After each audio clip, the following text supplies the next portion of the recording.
لیکن آج کل کے شوہر کا حال تو یہ، اچھے کپڑے پہن کے بن ٹھن کے اچھے موبائل لے کر نکلیں گے اور گھر میں فاقہ کشی ہے، اچھی بائک پہ گھوم رہے ہیں، گھر میں فاقہ کشی ہے۔ نتیجہ کیا ہے؟ عورتوں کو کام پہ جانا پڑتا ہے دوسروں کے یہاں۔ وہ مرد کو میں مرد کیسے مانوں جو اپنی بیوی کو کمانے کے لیے بھیجے اور خود عیاشی کرے؟ کوڑیاں کھیلتے بیٹھے، کیرم کھیلتے بیٹھے، تاش کے پتے کھیلتے بیٹھے اور بیوی کو کام پہ بھیجے۔ میں پوری ذمہ داری کے ساتھ عرض کرنا چاہتا ہوں، رسول اللہ کے دور میں، اس دور کے بعد تقریباً 5 صدیوں تک کوئی مجھے بتا دے کہ مسلمان کی کوئی آزاد عورت کسی کے گھر میں برتن جھاڑو کرنے کبھی گئی ہے کیا؟ مجھے بتاؤ۔ جس مذہب نے فتنے کے خوف سے عورت کو مسجد میں آنے سے روک دیا، جس مذہب نے فتنے کے خوف سے عورت کو مسجد میں آنے سے روک دیا، وہ مذہب کسی پاپ کی نظر سے دیکھنے والے کے گھر میں برتن جھاڑو کرنے کی اجازت کیسے دے سکتا ہے؟ عورتیں اپنے شوہر کی مدد ضرور کرتی تھی لیکن اپنے گھر میں رہ کے کام کرتی تھی۔ عورتیں کماتی ضرور تھی اپنے آج پتہ ہے جب باہر بچیاں جاتی ہیں کام کے لیے تو لوگ اس کو ایسے دیکھتے ہیں جیسے بلیاں چھچڑے کو دیکھتی ہے، للچائی ہوئی نظر سے۔ تمہاری غیرت کہاں جاتی ہے؟ مرد گھر میں بیٹھ کے عورتوں کو کمانے بھیجے اور نتیجہ یہ نکلے کہ ہماری بیٹیاں غربت کی وجہ سے منکرین اسلام کا ہاتھ پکڑ کر ان کے ساتھ بھاگ رہی ہے، شادی شدہ عورتیں دوسروں کے ساتھ جا رہی ہے۔ مسلمانوں تمہاری غیرت کہاں ہے؟ کیا تمہیں نہیں پتا میرے نبی نے فرمایا جو حلال کمائی کے لیے محنت کرتا ہے اور اس کا سر کا پسینہ پیر تک آتا ہے، اس لیے وہ پسینے پسینے ہو جاتا ہے کہ اپنی بیوی کو حلال لقمہ کھلائے، اپنے بچوں کو حلال لقمہ کھلائے۔ تو جب وہ شام کو گھر لوٹتا ہے تو اس شان سے لوٹتا ہے کہ وہ گناہوں سے ایسے پاک ہو جاتا ہے جیسے ابھی اپنی ماں کے پیٹ سے پیدا ہوا۔ مردوں کا کام کمانا ہے، عورتوں کا کام گھر میں بچوں کی تربیت کرنا ہے۔ اور اگر کسی غربت کی وجہ سے کمانا پڑے، عورتیں گھر میں رہ کے کمائے گی۔ اس پرفتن دور میں کہیں عورتوں کو معاذ اللہ کہیں بھیجا جا رہا ہے اور ہم سب پہ نظر رکھتے ہیں اس لیے کہ ہم آپ کے درمیان رہتے ہیں۔ اس لیے میں آپ سے کہنا چاہتا ہوں، اے میری قوم کے جوانوں، محنت کرو، خود کماؤ۔ بلکہ ایک بات آپ کو کہوں، خود کما کر کے کھانے والا آدمی نہ ہو، کتنا بھی پارسا ہو، وہ خود کمانے والے کے مرتبے تک نہیں پہنچ سکتا۔ ایک بات آپ کو بتا، حضرت داؤد علیہ السلام حلیہ بدل کر نکلتے تھے کہ میں اپنے بارے میں پوچھوں کہ میں کیسا ہوں۔ ہم تو تعریفیں ہی چاہتے ہیں نا، وہ لوگ چاہتے تھے کہ کوئی ہماری خامی بتائے، حالانکہ ان میں کوئی خامی تھی نہیں۔ حلیہ بدل کے نکلتے تھے، جو ملتا تھا پوچھتے تھے بتاؤ داؤد کیسا ہے۔ لوگ پہچانتے نہیں تھے، تعریف ہی کرتے تھے۔ ایک دن اللہ نے جبریل علیہ السلام کو بھیجا، جبریل جاؤ اور آئینہ دکھاؤ، بتاؤ داؤد کیسے ہیں۔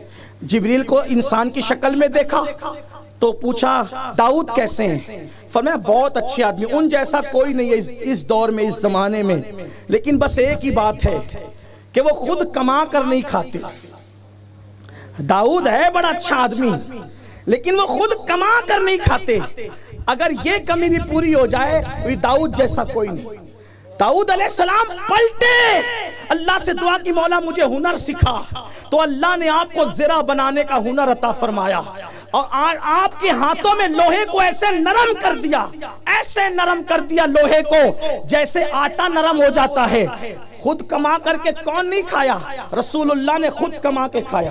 شام کے بازار میں حضور کھڑے رہے، مدینہ منورہ کے بازار میں حضور نے تجارت کی، مکے کے بازار میں حضور نے تجارت کی۔ پھر اس کے بعد دیکھو صدیق اکبر تاجر، فاروق اعظم تاجر، عثمان غنی تاجر، مولا علی تاجر، امام حسن تاجر، امام حسین تاجر، امام اعظم ابو حنیفہ تاجر، سرکار غوث اعظم تاجر۔ اللہ اکبر! کون ہے جس نے ہاتھ سے کما کے نہیں کھایا؟ یہ تو دوسروں کے ٹکڑوں پہ پلنے کی لعنت بہت بعد میں آئی ہے۔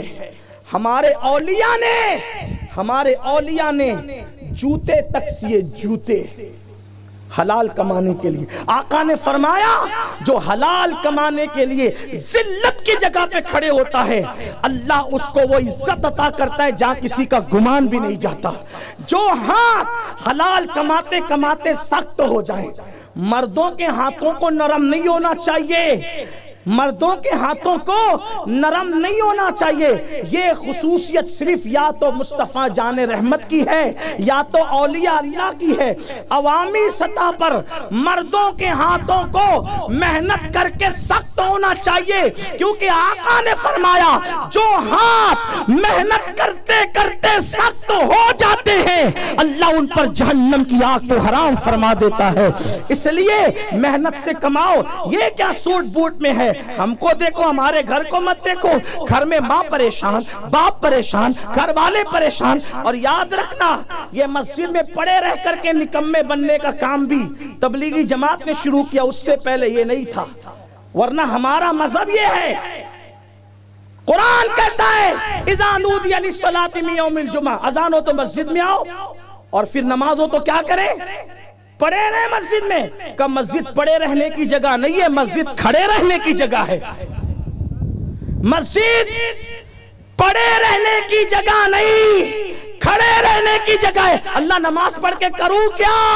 تو قرآن کہتا ہے فَإِذَا قُضِيَتِ الصَّلَاةُ فَانْتَشِرُوا وَابْتَغُوا مِنْ فَضْلِ اللَّهِ. جب نماز پڑھ لو تو باہر نکلو اور زمین پہ پھیل جاؤ اور اللہ کا فضل یعنی روزی تلاش کرو.